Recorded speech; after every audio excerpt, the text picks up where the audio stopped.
Hello everyone. आज के video में हम एनटीपीसी 16 मार्च 2026 शिफ्ट 1 मैथ्स का सॉल्यूशन देखेंगे। देखिए, क्वेश्चन में बोला गया है find the area of a quadrilateral ABCD whose area is twice of the area of a triangle PQR. The sides of a triangle PQR in the ratio 4:5:6 and the perimeter of the triangle is 90 सेमी। तो ये data दिया हुआ है एक triangle का और बोला गया है कि ट्रायंगल का एरिया का 2 गुना है क्वाड्रिलेटरल का एरिया। तो ट्रायंगल का एरिया अगर हम निकाल लेते हैं तो आराम से इसका एरिया भी निकल जाएगा। आपको और एक बात बोला गया है, ट्रायंगल का पेरीमीटर के बारे में बोला गया है कि ये 90 सेमी है। देखिए 4:5:6 ये क्या है, ये साइड्स का रेशियो है। देखिए इसको जोड़ोगे तो क्या मिलेगा, हमें 15 मिलेगा। ये पेरीमीटर है, एक्चुअली रेशियो में पेरीमीटर है। ये 90 सेंटीमीटर का बराबर है। तो ये 6 गुना है।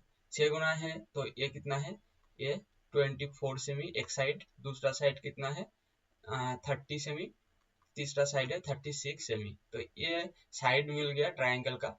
अब देखिए, अगर आप हेरॉन्स का फॉर्मूला लगाओगे तो आराम से ट्रायंगल का एरिया आप निकल सकते हो। देखिए हेरॉन्स का फॉर्मूला क्या है, ये सेमी पेरीमीटर है। सेमी पेरीमीटर से ट्रायंगल का एक साइड का सब्सट्रैक्शन, सेमी पेरीमीटर से ट्रायंगल का दूसरा साइड का सब्सट्रैक्शन, सेमी पेरीमीटर से ट्रायंगल का तीसरा साइड का सब्सट्रैक्शन। देखिए सेमी पेरीमीटर कितना होता है, 90 को आधा करोगे तो 45 मिलेगा। 45 से कितना 24, 45 से कितना 30, 45 से कितना है 36। इसको अगर आप माइनस करोगे तो यहाँ पे जगह नहीं है तो माइनस कर दोगे तो 9 निकलेगा। ठीक है, तो एक बात देखिए, ये सब एग्जाम में नहीं करना होता है, आपको पता होना जरूरी है। आप सीधा इसको करने के बाद सीधा आप इसको लिखेंगे 45 इंटू 21 इंटू कितना है, ये 15 इंटू 9। अब देखिए यहाँ पे एक 9 है, इसमें भी 9 है, तो आंसर 9 का मल्टीपल होगा। अब देखिए आंसर में ये 9 का मल्टीपल नहीं है, ये 9 का मल्टीपल नहीं है, ये 9 का मल्टीपल है, ये भी 9 का मल्टीपल नहीं है। देखिए ऐसे भी आप आंसर निकाल सकते हो। अगर आपको पूरा पूरा सॉल्व करना है तो भी कर सकते हो। देखिए यहाँ पे 9 इंटू 5 2 में तोड़ सकते हो, 3 इंटू 7 3 5। देखिए 2 9 है तो एक 9 निकलेगा। यहाँ पे 2 5 है तो एक 5 निकलेगा। 2 3 है तो एक 3 निकलेगा और एक √7 अंदर में रहेगा। देखिए इसको अगर गुना करिएगा तो आंसर मिल जाएगा। 135 इंटू √7 का वैल्यू कितना दिया हुआ है 2.6। इसको गुना करिएगा तो यही आएगा। देखिए आई होप ये प्रॉब्लम आपको समझ में आया होगा। अब हम चलेंगे नेक्स्ट प्रॉब्लम में। 20% of A number is more than 20% of 620/210। मतलब एक नंबर है, इसका 20% है, इसका 20% 620 का 20% से कितना ज्यादा है 210। देखिए ये तो स्टेटमेंट में बोला गया है, ये लिखना नहीं होता है, ये सीधा करना होता है। देखिए 20% मतलब 1/5, ये 210 है। n का वैल्यू कितना है तो नंबर निकालना है। नंबर कितना है 620 और इधर कितना होगा आपका 1050। तो इसको जोड़ोगे तो कितना होगा 1670। तो यही हमारा आंसर होगा। आई होप आपको समझ में आया होगा, यही हमारा आंसर है। अब हम चलेंगे नेक्स्ट प्रॉब्लम में। देखिए सवाल में क्या बोला गया है, Anand has 1407 rupees with him. He divides his amount between his two sons, Anil and Ashok, and asks them to invest their respective shares at a compound interest at the rate of 10% per annum, compounded annually. It is observed that Anil's investment amounts to the same value after 15 years as Ashok's investment does after 16 years. इसके बाद बोला गया है how much did Anand give to Ashok. Anand ने अशोक को कितना रुपया दिया था, ये हमें निकालना है। देखिए कैसे करेंगे, इतना रुपया दिया था दोनों को, देखिए, और इन लोगों ने क्या किया, इन लोगों ने 10% पर एनम पर कॉम्पाउंड इंटरेस्ट में एनुअली इसने इन्वेस्ट किया। और क्या बोला गया है, अनिल ने इन्वेस्ट किया 15 सालों में, इसमें जितना अमाउंट बना अशोक ने 16 साल में उतना ही अमाउंट बनाया। तो देखिए अनिल और अशोक, अनिल को कितना दिया, 10% इंटरेस्ट रेट में। देखिए 10% की रेट में अगर बढ़ेगा तो ये 10 से एक साल में 11 होता है। और अनिल ने कितने सालों के लिए इन्वेस्ट किया था, 15 इयर्स के लिए। अशोक ने कितना किया, इसमें अशोक ने 16 साल के लिए किया, 16। अब देखो 15 और 16 कटेगा तो यहाँ पे एक साल का रहेगा। ये अनिल बाय अशोक कितना है रेशियो, 11/10। ये कितना है 21 टोटल। और आनंद ने कितना दिया था, 1407। देखिए अब क्या निकालना है, पूछा था अशोक का शेयर कितना है, अशोक का शेयर कितना दिख रहा है 10। देखिए लगभग इसका आधा है, इसका आधा करोगे तो 700 से थोड़ा सा कम होगा, 700 से थोड़ा सा कम होगा, ये अप्रोक्सीमेशन है।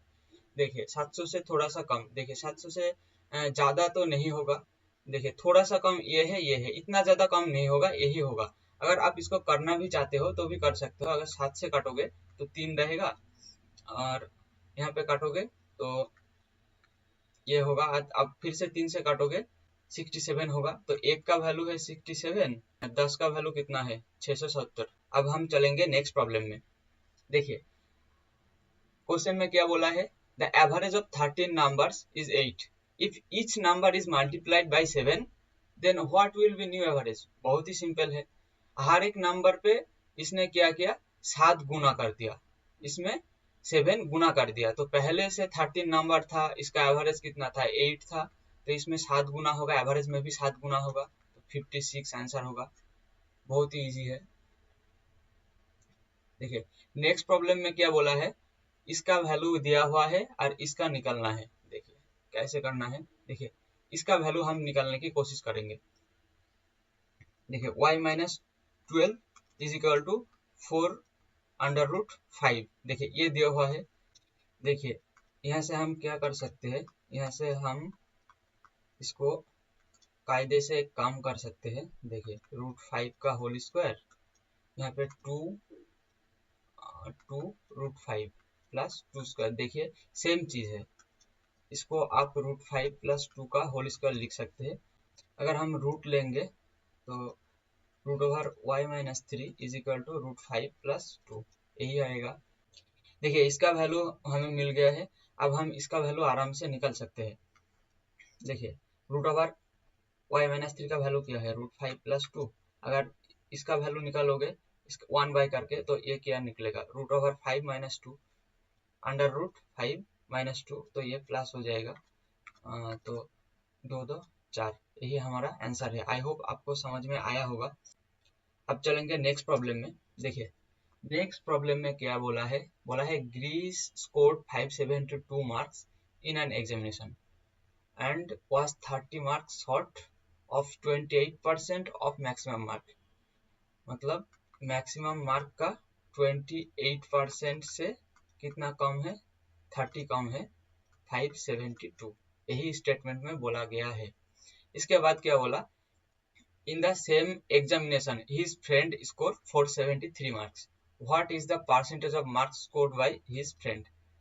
तो देखिए पहले मैक्सिमम मार्क कितना है इसको हमें निकालना है। देखिए 28% ऑफ मैक्सिमम मार्क्स कितना है, ये 602 जोड़ोगे तो ये कितना होता है, इसको काटो 14 से काटो 28, 43 आया। अब दोनों साइड में आप 50 गुना करोगे तो 100% ऑफ मैक्सिमम मार्क कितना होता है, 2150। ये 100% मतलब मैक्सिमम मार्क यही है। अब हमें निकालना है 473 कितना परसेंट है, तो ये बहुत ही इजी है। 5 से काटो, 2 निकलेगा, 11 निकलेगा, 22%। आई होप आपको समझ में आया होगा। अब चलेंगे नेक्स्ट प्रॉब्लम में। देखिए इस प्रॉब्लम में क्या बोला है, 2 taps can fill a cistern 4 hour and 38 hour respectively. A third tap can empty it in 38 hour.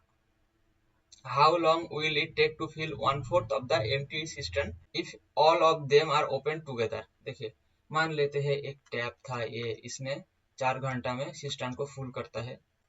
दूसरा एक टैप है बी, इसने 38 आवर में सिस्टर्न को फिल करता है। और एक पाइप सी मान लेते हैं, ये क्या करता है, खाली करता है 38 आवर में। हमारा सिस्टर्न का कैपेसिटी कितना लेना चाहिए, 38 इंटू 2 कितना आता है आपका 76, तो ये 19 है, ये कितना है, ये +2 का है, ये सी वाला -2 का है। अगर तीनों को एक साथ खोल देंगे तो ये 1/4 मतलब 19 कितने टाइम में लोड होगा, देखिए इन तीनों को जोड़ोगे तो ये +2 -2 कट जाएगा, 19 ही रहेगा। तो 1 घंटे में ये इसको फिल कर देगा। आई होप आपको समझ में आया होगा। नेक्स्ट प्रॉब्लम देखिए, क्वेश्चन में क्या बोला है, if the median of a data is 61.54 less than its mode. इसका मतलब क्या है, इसका मतलब है mode minus median is equal to 61.54। उसके बाद क्या बोला है, then find the median of the data exceeds its mean by. इसका मतलब हमें निकालने बोला है मीडियन माइनस मीन, ठीक है, ये हमें निकालना है। ये आप क्वेश्चन पढ़ के समझ चुके हो। देखिए एक फॉर्मूला है, एम्पिरिकल फॉर्मूला, आपको पता होगा क्या होता है, mode is equal to 3 median minus 2 mean, यही है एम्पिरिकल फॉर्मूला। तो देखिए इसका वैल्यू चाहिए आपको, है ना। तो आप क्या कर सकते हो, आप mode minus median is equal to, देखिए इधर क्या रहेगा, इधर रहेगा 2 ऑफ मीडियन माइनस मीन, यही रहेगा। देखिए इसका वैल्यू आपको दिया हुआ है इधर 61.54। अगर 2 से आप डिवाइड करोगे इसको तो इसका वैल्यू मिल जाएगा, इसका वैल्यू कितना होगा, 61.54 का आधा है, लगभग 30 पॉइंट समथिंग होगा। तो यही हमारा आंसर है। आई होप आपको समझ में आया होगा। एग्जाम में इतना लिखना नहीं होता है, आपको ये सब चीज दिमाग में रखना चाहिए, नहीं तो ये कैलकुलेशन आप थोड़ा सा कर सकते हो, लेकिन ये सब डेटा आपको दिमाग में रखना पड़ेगा, नहीं तो आप पीछे चले जाओगे। नेक्स्ट प्रॉब्लम में क्या बोला है, a train travelling at 60 km/h crossed another train travelling in the opposite direction at 84 km/h in 30 seconds.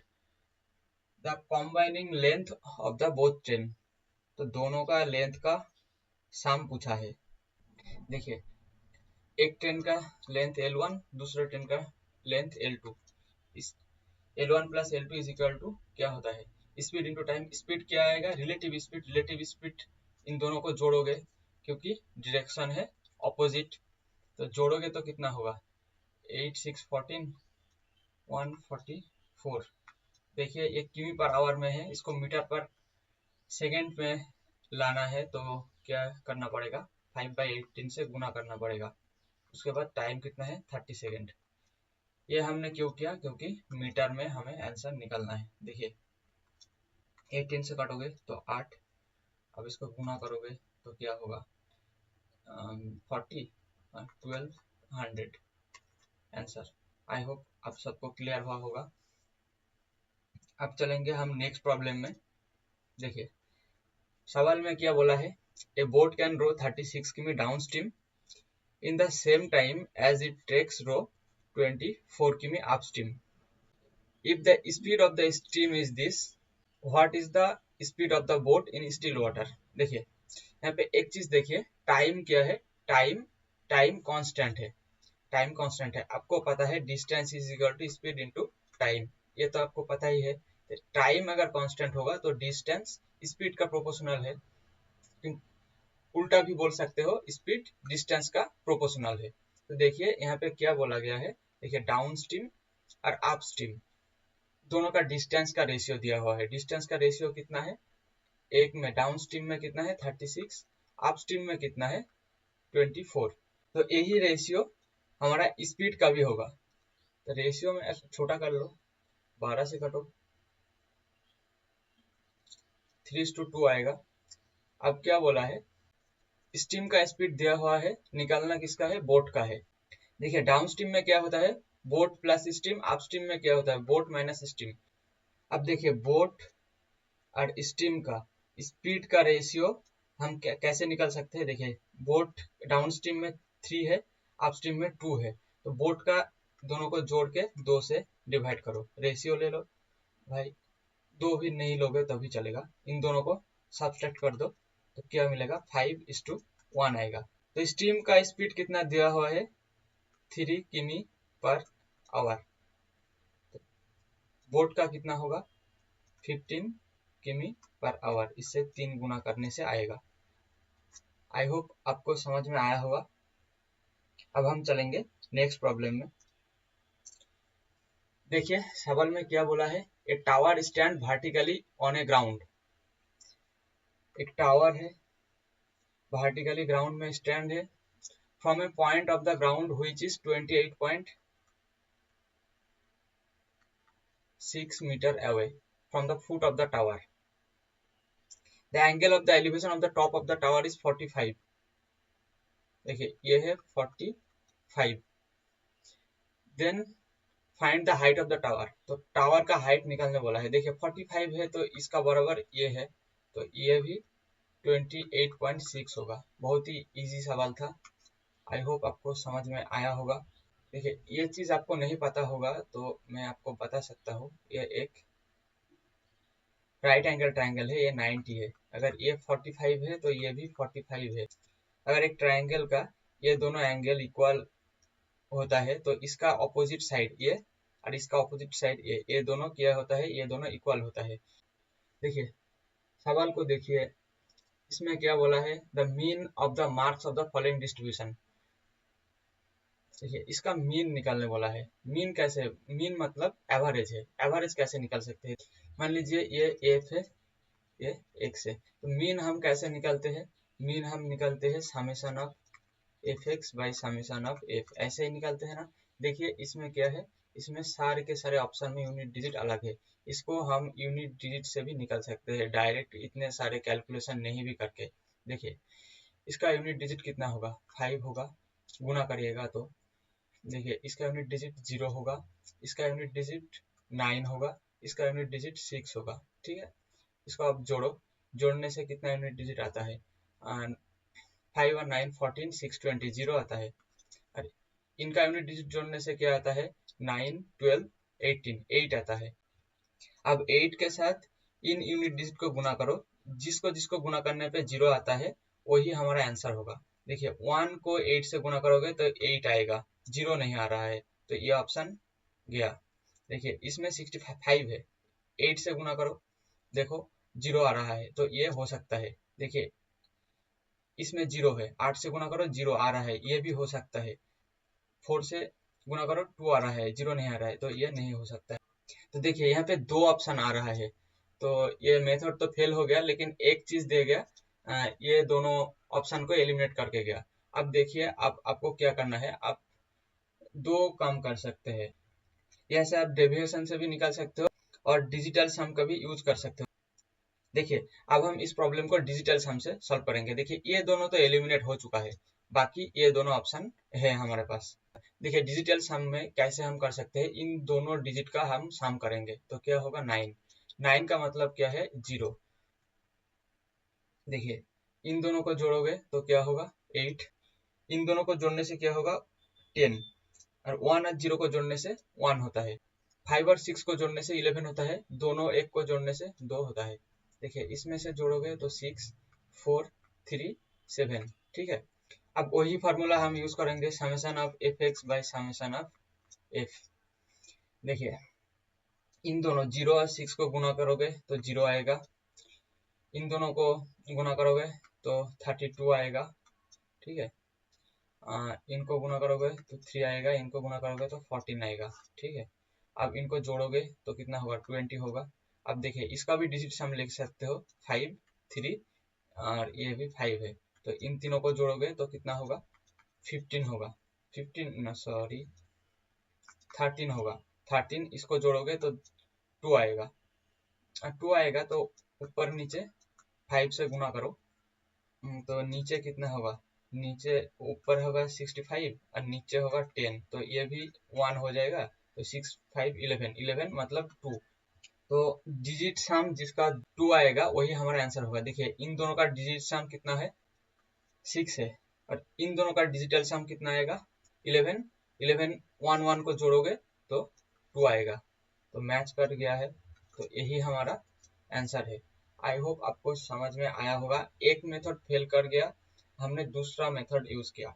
Next problem में क्या बोला है, what is the maximum value that must be assigned to a so that the 8 digit number this is divisible by 4। देखिए किसी number अगर 4 से divide है तो उसका लास्ट 2 डिजिट भी 4 से डिवाइड होता है। देखिए इसका लास्ट 2 डिजिट क्या है, 08, ये तो 4 से आराम से डिवाइड होता है। तो क्वेश्चन में क्या बोला गया है, क्वेश्चन में बोला था maximum value must be assigned to a का मैक्सिमम वैल्यू होना चाहिए। मैक्सिमम वैल्यू क्या लिख सकते हो, मैक्सिमम वैल्यू 9 ही लिख सकते हो, तो 9 ही आंसर होगा। नेक्स्ट प्रॉब्लम में क्या बोला है, इसका वैल्यू निकालना है, बहुत ही इजी है। देखिए काटोगे तो ये 4 आएगा, तो ये -13, यूनिट डिजिट से भी कर सकते हैं हम, -13 मतलब -3, और यहाँ से -8 आएगा, -11 मतलब -1 आएगा लास्ट में, तो यही हमारा आंसर है। देखिए सवाल में क्या बोला है, 3 friends XYZ started business by investing a sum of money in the ratio 4:2:5. After 6 months, X withdraw half of his capital. If sum invested by Z is this, then out of total annual profit of this, what is the difference between X and Y's profit? देखिए आपको पता है profit is equal to investment into time. देखिए X Y Z इन तीनों का investment का ratio 4:2:5, ठीक है। और क्या बोला है, X ने 6 महीने तक इतना रुपया इन्वेस्ट किया, उसके बाद आधा निकाल लिया, आधा निकाला तो 4 का आधा कितना होता है, 2, ये 6 महीने तक रहा। इन लोगों ने 12 महीने तक रखा इन्वेस्टमेंट को, तो अब काटोगे तो क्या कटेगा, देखिए 2 2 कट रहा है, ये रेशियो में है। फिर से 2 2 काटोगे तो यहाँ पे 2 कटेगा, यहाँ पे 2। देखिए अब प्रॉफिट, देखिए इन्वेस्टमेंट इनटू टाइम दोनों को हम गुना कर दिया है यहाँ पे, तो प्रॉफिट का रेशियो अब निकलेगा। प्रॉफिट का रेशियो क्या है, देखिए 2 और 1, 3, यहाँ पे कितना है 2, यहाँ पे कितना है 5। देखिए इन तीनों को जोड़ोगे तो टोटल प्रॉफिट कितना होगा, 10 आएगा, 10। 10 का वैल्यू कितना दिया हुआ है, 37,000। अब क्या बोला है, difference between x and y profit, x और वाई का प्रॉफिट का डिफरेंस कितना है, 1 है, तो 1 0 काटो भाई, 37,000 है आंसर। देखिए आई होप आपको समझ में आया होगा, बहुत ही इजी सवाल था। अब चलेंगे हम नेक्स्ट प्रॉब्लम में। देखिए नेक्स्ट प्रॉब्लम में क्या बोला है, at present Sharad is the 3 time old age his son. ये है शरद, ये है शरद का सन, सन 1 से तो शरद 3x है, and his daughter is 3 years younger than his son, तो डॉटर, डी से डॉटर, तो डॉटर सन से 3 साल का छोटी है। If the sum of the ages of these 3 people 3 years ago was this, then Sharad's present age। शरद का present as पूछा गया है। देखिए शरद का प्रेजेंट एज क्या है, 3x है, इसमें क्या है 3 का गुना है। देखिए इसका मतलब क्या है, आंसर 3 का मल्टीपल है। ये 3 का मल्टीपल है, नहीं है। ये 3 का मल्टीपल है। ये 3 का मल्टीपल है, नहीं है। ये भी नहीं है, तो आंसर ये है। आप इसको कर भी सकते हो। देखिए 3 साल पहले इसका एज कितना था, x-3। इसका कितना था, x-3, सॉरी 3x-3। इसका कितना था, x-6। इन तीनों को जोड़ोगे, जोड़ के 63 का इक्वल करोगे, यहाँ से x का वैल्यू निकाल के पुट करोगे तो आंसर यही आएगा। आप यहाँ से भी कर सकते थे आराम से। चलिए नेक्स्ट प्रॉब्लम में देखिए, इस सवाल में क्या बोला है, find the area of a regular hexagon whose side measures this. ठीक है, यहाँ पे सेंटीमीटर है, सेंटीमीटर नहीं आया। देखिए हेक्सागन कैसा होता है, हेक्सागन का स्ट्रक्चर इस तरीके का होता है। हेक्सागन में ना 6 इक्विलैटरल ट्रायंगल होता है, इसके अंदर 6 इक्विलैटरल ट्रायंगल होता है, और इसका एक साइड कितना है, 14√3। मतलब इसका टोटल एरिया 6 समबाहु त्रिभुज की एरिया के बराबर होगा। देखिए एक साइड दिया हुआ है, तो इसका एरिया निकालना बहुत ही इजी है। एक इक्विलैटरल ट्रायंगल का एरिया कितना होता है, √3/4 इंटू साइड का स्क्वायर। साइड का स्क्वायर मतलब कितना है, 14 इंटू 14 इंटू √3 को 2 बार गुना करोगे तो 3 आ जाएगा। और कितना है, 1 2 3 4 5 6, तो 6 से गुना करना पड़ेगा। तो देखिए आप अगर काटोगे तो 7 7 आएगा। तो देखिए आंसर में सारे के सारे यूनिट डिजिट अलग है, यूनिट डिजिट निकालेंगे तो आंसर आराम से निकल जाएगा। अब 49 9 इंटू 3 आप करोगे तो 7 आएगा, 7 इंटू 6 2 आएगा। तो किसका 2 है यूनिट डिजिट, तो इसका है यूनिट डिजिट 2, तो यही हमारा आंसर है। आप पूरा गुना करके भी देख सकते हो। आई होप आपको समझ में आया होगा। अब चलेंगे नेक्स्ट प्रॉब्लम में। देखिए इस सवाल में क्या बोला है, by selling an article at 6/15 of its actual selling price, Hitesh incurs a loss of 28%. If he sells it at 89% of its actual selling price, then the profit percentage is। देखिए सवाल में क्या बोला है एक व्यक्ति ने एक आर्टिकल बेचा, उस आर्टिकल की एक्चुअल सेलिंग प्राइस कितना था, 15। एक्चुअल सेलिंग प्राइस कितना है, 15। बेचा कितने में, 6 में बेचा, 6 में बेचा। इससे क्या हुआ, इससे हितेश का 28% का लॉस हुआ। यहाँ से हम क्या निकल सकते हैं, यहाँ से हम कॉस्ट प्राइस आर्टिकल की निकल सकते हैं। देखिए आर्टिकल की कॉस्ट प्राइस कितना है, 6 इंटू 100/72, ये हमारा कॉस्ट प्राइस है। इसके बाद क्या बोला था, इसके बाद बोला था if he sells it at 89% of his actual selling price. तो एक्चुअल सेलिंग प्राइस 15 था, अगर इसका 89% में बेच दिया तो प्रॉफिट परसेंट कितना है, इन दोनों का रेशियो बना लो भाई, आराम से निकल जाएगा। देखिए इससे काटोगे 12 आएगा।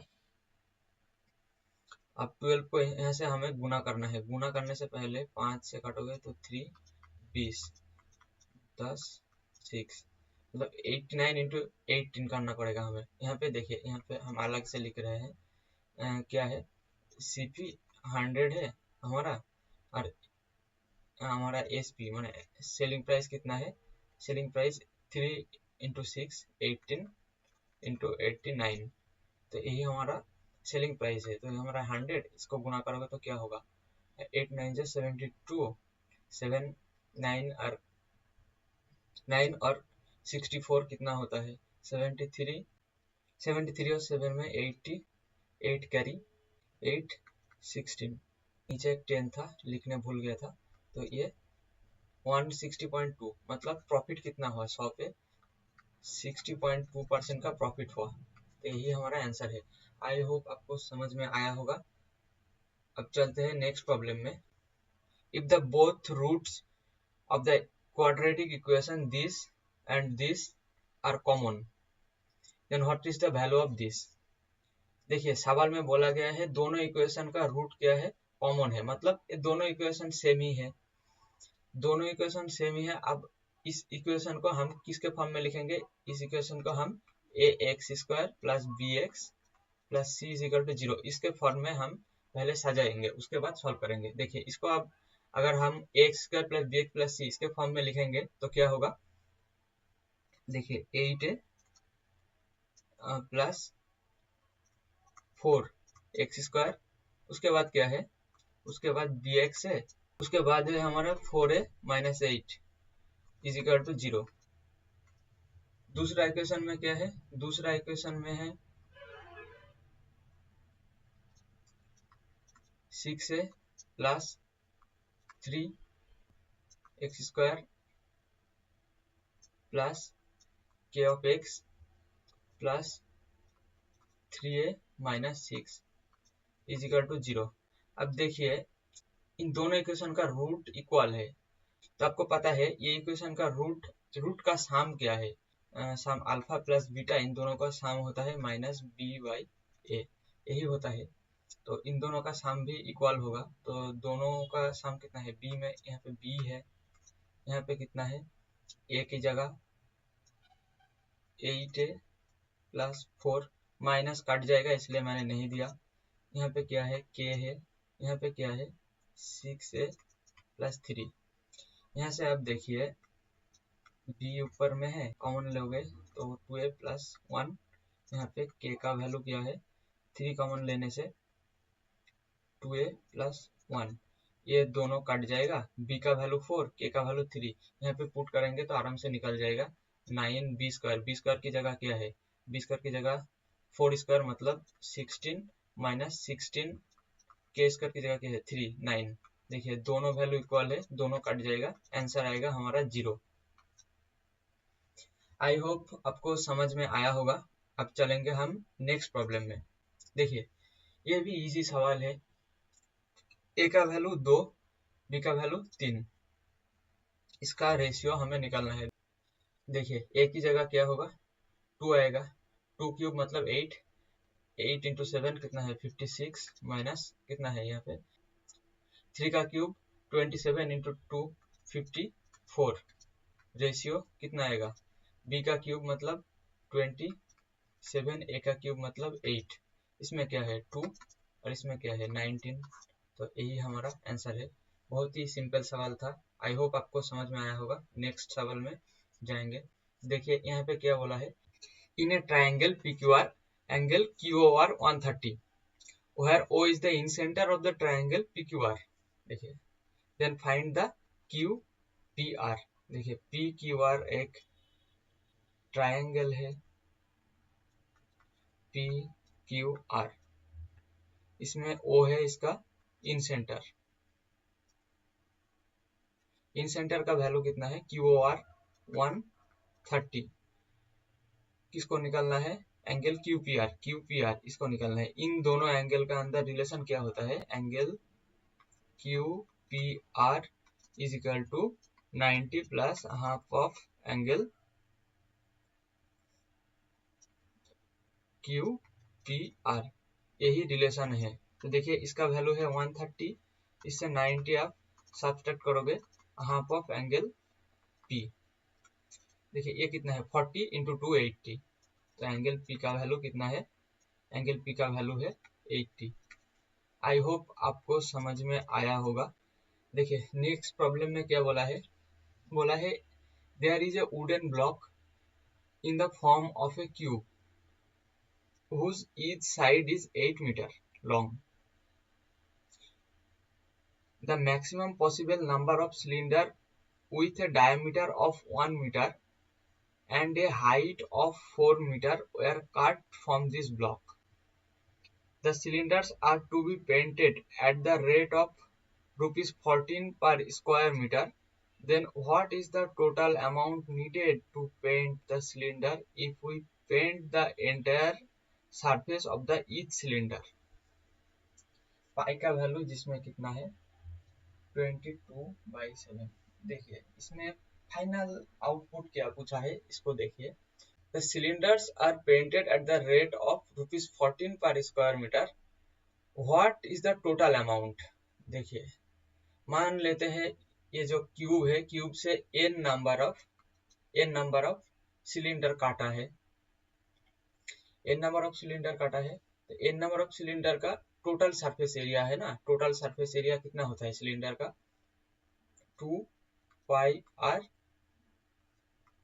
इंटू आर प्लस एच, यही है ना, यही तो होता है। तो और 14 का क्या है, रेट है, तो यही हमारा आंसर होगा। इसमें देखिए पाई, पाई का वैल्यू कितना है, पाई का वैल्यू है 22/7, तो इसमें देखिए 11 है, तो आंसर भी हमारा 11 का मल्टीपल होगा। देखिए इस ऑप्शन में ये कितना है, 6, 11, 11, 8, ये भी 11 से नहीं कटेगा। देखिए ये 3 2 5 4 9 5 4 9, ये कटेगा। 5 2 7 14 14 6, ये नहीं कटेगा। 2 3 5 5 10 6 नहीं कटेगा, तो यही हमारा आंसर होगा। अब देखिए ये तो हम 11 के मल्टीपल से आंसर निकाल दिया, लेकिन इसका कॉन्सेप्ट भी आपको समझना चाहिए। इसका कॉन्सेप्ट क्या है, देखिए अगर एक बॉक्स है, मान लीजिए एक क्यूबिक बॉक्स है, इसमें क्या है, क्यूबिक बॉक्स है, एक क्यूबिक बॉक्स, ठीक है, थोड़ा सा ऐसा है क्यूबिक बॉक्स।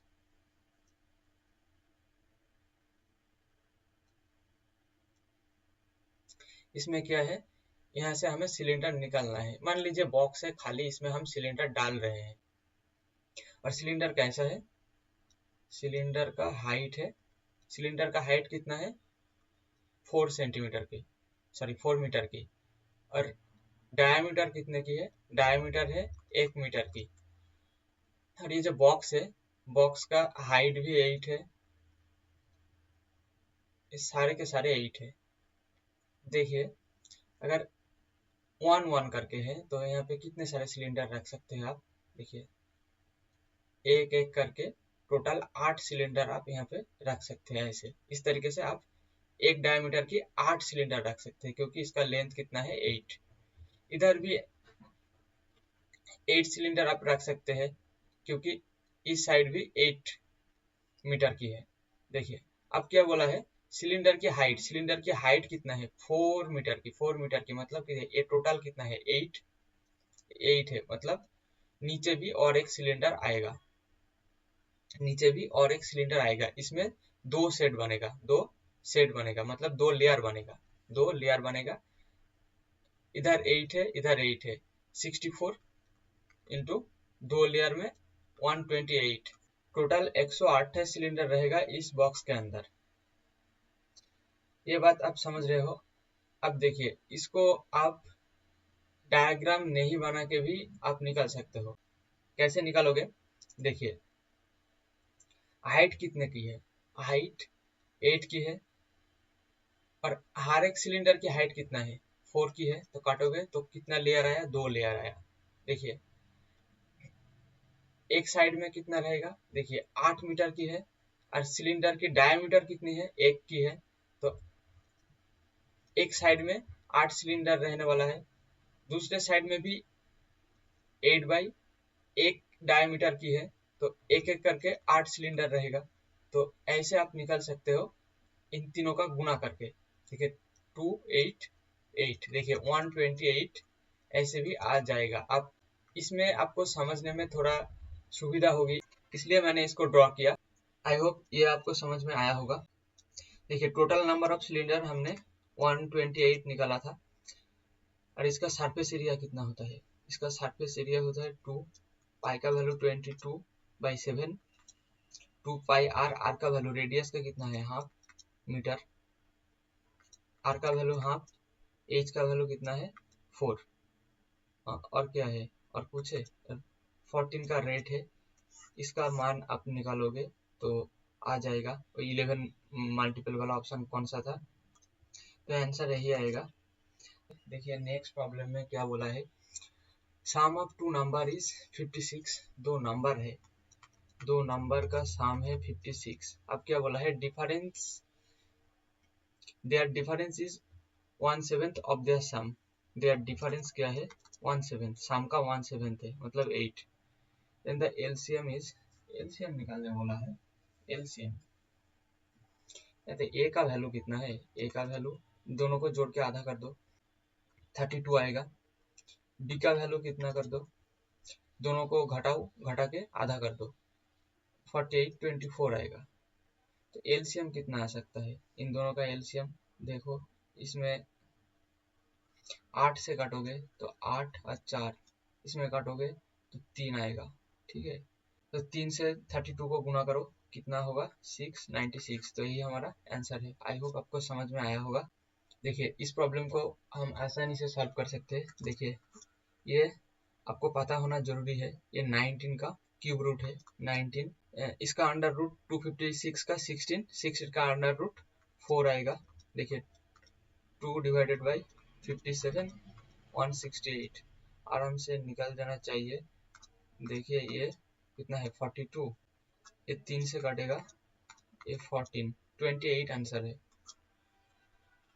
देखिए next problem, at a rate in percentage per year will a sum money double itself 16 year only in simple interest। देखिए इसको कैसे करना है, 1 of 100 1 of 16। देखिए इससे काटोगे तो कितना आएगा 25/4, ये कितना आता है 6.25। देखिए ये मैंने क्या किया आपको समझा रहा हूँ, आराम से आप समझ जाओगे। देखिए आपको पता है interest is equal to PTR/100 है ना। आपको ये इमेजिन करना पड़ेगा, आपको क्या चाहिए था, रेट चाहिए था, रेट चाहिए था। R is equal to I into 100/PT। देखिए क्या बोला गया था, sum of money doubled itself. मतलब क्या है, एक रुपया अगर आपका इन्वेस्टमेंट है तो 1 रुपया आपका ब्याज आएगा, मतलब इंटरेस्ट आएगा। 1 रुपया के ऊपर 1 रुपया आपका इंटरेस्ट आएगा। तो देखिए इंटरेस्ट की जगह भी 1 लिखा हुआ है, इधर देखिए, इधर इन्वेस्टमेंट मतलब प्रिंसिपल की जगह भी 1 ही है। और हमारा टाइम कितना था, टाइम था 16 ईयर। अब 100 तो यहाँ पे है ही, 16 से डिवाइड करोगे तो 6.25 आ जाएगा काट कुट के। आई होप अब आपको समझ में आ चुका होगा। देखिए सवाल में क्या बोला है, there are 78 member in a group a and 22 member in group B and 34 member in group C. All the members of this group went a restaurant. The average amounts spent on each member of groups A, B, C are this and this respectively. Then overall average निकालने बोला है। देखिए overall average आप कैसे निकालते हो generally, उसी form में इसको हम सजाएंगे। उसके बाद देखिए ऑप्शन में देखिए सारे के सारे यूनिट डिजिट अलग है, यूनिट डिजिट से हम इसको सॉल्व कर सकते हैं बहुत ही आसानी से। देखिए 78 मेंबर कितना खर्च किया है 136। देखिए इसके बाद 22 मेंबर कितना खर्च किया है 383। उसके बाद 34 मेंबर खर्च कितना किया है 457। अब इन तीनों को जोड़ना है 78 22 34, यूनिट डिजिट को हमें देखना है। 6 और 8 गुना करोगे तो कितना आएगा यूनिट डिजिट 8 आएगा। 2 और 3 6 देगा, 4 और 7 8। इसको जोड़ने से क्या होगा, देखिए 8 8 16 22, मतलब यूनिट डिजिट में 2 आएगा। इन तीनों को जोड़ने से कितना होगा, देखिए 8 2 10 और 4 14, मतलब 4 आएगा। तो 4 में क्या गुना किया जाए कि ऊपर में 2 आ जाए। देखिए 4 में 6 और 4 24, 4 आ रहा है तो ये ऑप्शन नहीं होगा। 1 से गुना करेंगे तो 4 आएगा, ये भी नहीं होगा। देखिए 8 गुना करेंगे तो 4 8 जा 32, मतलब ऊपर में 2 आएगा, तो ये ऑप्शन हो सकता है। देखिए 4 5 0 आ रहा है तो ये ऑप्शन भी नहीं होगा। तो आसानी से आप इस मेथड से आप इस प्रॉब्लम को सॉल्व कर सकते हो। आई होप आपको समझ में आया होगा, बहुत ही आसानी से हमारा आंसर आ गया। नेक्स्ट प्रॉब्लम में क्या बोला है, P sells an item to Q at 50% profit. Q sells the same item to R at 60% loss. If R paid this for the item, then at what price of them purchased by P? तो P ने किस price में purchase किया है ये हमें निकालना है। देखिए P ने मान लेते P प्राइस में परचेस किया था, उसने Q को 50% प्रॉफिट में बेचा था। तो 50% प्रॉफिट में बेचा, उसके बाद क्या ये इस प्राइस में आर ने खरीदा था, आर इसके बाद 60% लॉस में बेच दिया। 60% लॉस मतलब क्या है, 40/100, ये 3234 का बराबर है। देखिए काटोगे तो क्या होगा, 6 से काटो, 5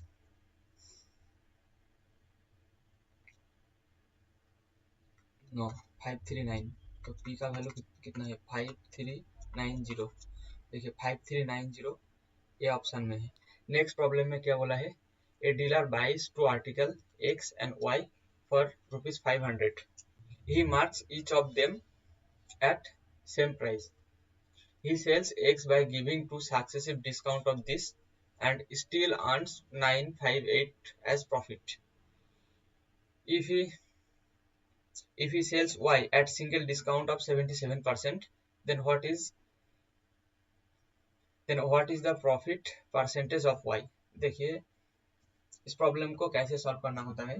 देखिए पहले हम इसका प्रॉफिट निकालेंगे। देखिए हर एक आर्टिकल का कॉस्ट प्राइस है 500 रुपीज, लेकिन इसने प्रॉफिट किया कितना, 958 रुपीज प्रॉफिट किया एक्स के ऊपर, 958 प्रॉफिट किया एक्स के ऊपर। एक्स का खरीदा था 500 में, तो 100 में कितना होगा, 100 में देखिए 5।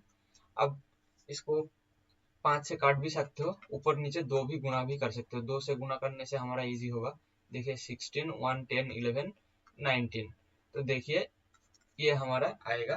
तो इतना परसेंट इसने प्रॉफिट किया। और डिस्काउंट कितना दिया था, देखिए डिस्काउंट सक्सेसिव डिस्काउंट दिया था 50 और 28 का। तो इसका सिंगल डिस्काउंट निकालने का फॉर्मूला क्या होता है, x plus y minus x y by 100। तो देखिए 50 प्लस 28 करोगे तो कितना होगा 78, और 50 इंटू 28/100 करोगे तो कितना होगा 64 आएगा। देखिए 191.6% का प्रॉफिट किया था और 64% का डिस्काउंट दिया था। देखिए ये हमें याद रखना है। देखिए आर्टिकल एक्स का प्रॉफिट कितना था 191.6% का, और डिस्काउंट कितना था 64% का, ये हमने निकल के रखा था।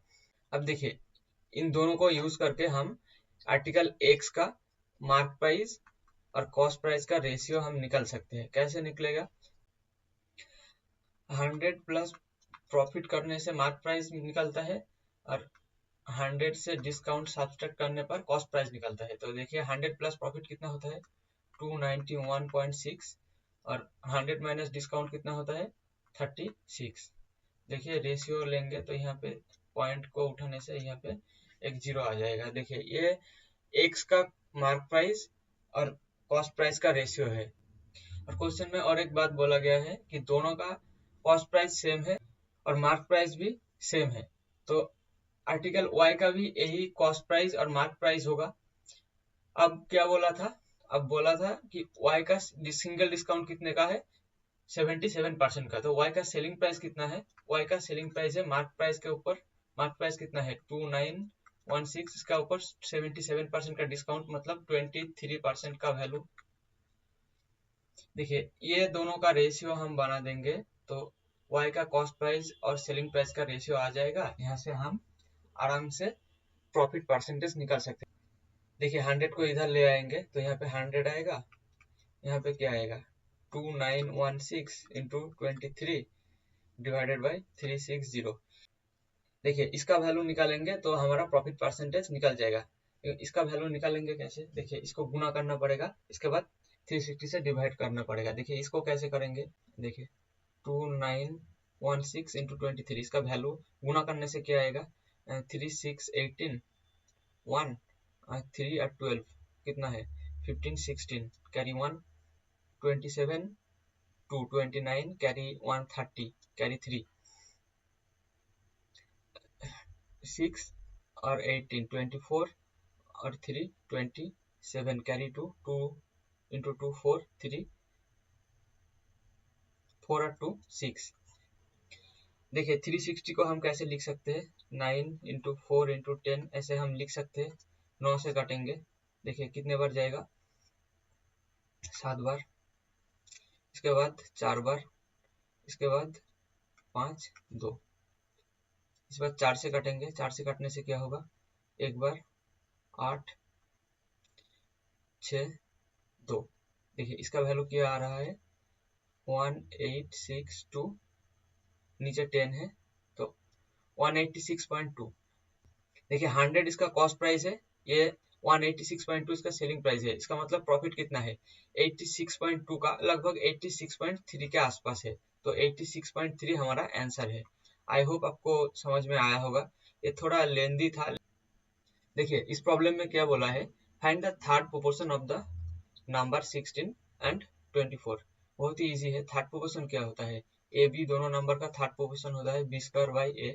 तो थर्ड प्रोपोर्शन 24 इंटू 24 बाई 16, काटोगे तो कितना होगा 6 6 36। देखिए ये प्रॉब्लम साइज में बहुत बड़ा है लेकिन बहुत ही इजी सवाल है। इस टाइप का प्रॉब्लम को आपको एग्जाम में फर्स्ट राउंड में नहीं करना है, सेकंड राउंड में जाके करना चाहिए। देखिए सवाल में क्या बोला है, 3 printing machines PQR when each is working alone can print 1 lakh books in respectively. These machines print books in turns of 1 hour each, starting with P followed by Q and then by R. However, after a total of 9 hours, P stops functioning, but Q and R continue working alternate hour each, with Q working duration the 10th hour, till the printing of all the 1 lakh books is completed. In how many hours in all did machines QR completed printing the remaining books? देखिए सवाल में क्या बोला है, PQR 3 machine है, इन तीनों का P ने 8 आवर में प्रिंट कर सकता है, Q ने 16 आवर में और R ने 24 आवर में। टोटल बुक्स इसका LCM होता है, LCM कितना होगा 48। देखिए 6, इसका कितना है 3, इसका कितना है 2। देखिए इन तीनों ने ऑल्टरनेट आवर में काम कर रहा है, तो ऑल्टरनेट आवर में काम कर रहा है तो ये देखिए फर्स्ट 3 आवर में कितना काम करेगा, फर्स्ट 3 आवर में कितना काम करेगा, देखिए 6 3 9 2 11 काम करेगा। तो 9 आवर के बाद क्या हुआ, P फंक्शन करना बंद कर दिया, तो 9 आवर 3 से गुना करने से 9 आवर आ जाएगा। देखिए 33 यूनिट काम हमारा हो जाएगा। 48 यूनिट काम के अंदर 33 यूनिट काम 9 आवर में खत्म हो जाएगा। देखिए रिमेनिंग वर्क कितना होगा, रिमेनिंग वर्क होगा 15 यूनिट का। 15 यूनिट का वर्क कौन करेगा, Q एंड R। कितने आवर में करेगा, ऑल्टरनेट आवर में कर रहा है और शुरू किससे हो रहा है, 10th आवर Q से शुरू हो रहा है। तो Q फर्स्ट आवर में 3 यूनिट का काम करेगा और R सेकेंड आवर में 2 यूनिट का काम करेगा। तो इन लोगों ने 2 घंटे के अंदर कितना काम करेगा, 5 यूनिट का काम करेगा। तो हमारा काम कितना चाहिए 15 यूनिट का, तो 3 घंटे में 3 से गुना करने से देखिए 15 यूनिट का काम आ जाएगा कितने घंटे में, 6 घंटे में। मतलब 6 आवर के अंदर पूरा काम हमारा खत्म हो जाएगा। आई होप आप समझ चुके होंगे सारे के सारे प्रॉब्लम।